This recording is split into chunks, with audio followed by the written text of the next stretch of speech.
ஆனா சன்லைட்லலாம் வெளில வர மாட்டானா, இப்படி இருந்துச்சு நிறைய சொன்னாங்க. உண்மையா பொய்யானு தெரியல. முன்னாடி படிச்ச காலேஜ்ல நிறைய மர்மங்கள் நடந்துச்சாம். அதனாலயும் மேபி காலேஜ் மாறி இருப்பானோன்னு எனக்கு ஒரு டவுட் இருக்கு.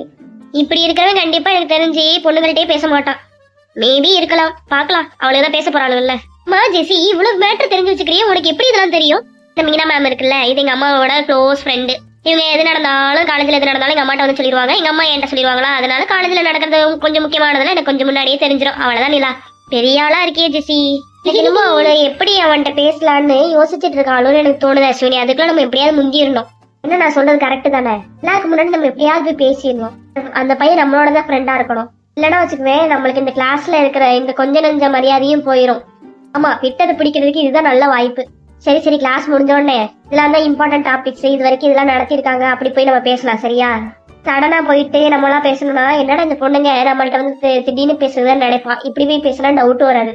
வாக்கியா, இவ்வளவு மூளையா உனக்கு? நீ இங்க இருக்க வேண்டிய ஆளே இல்ல.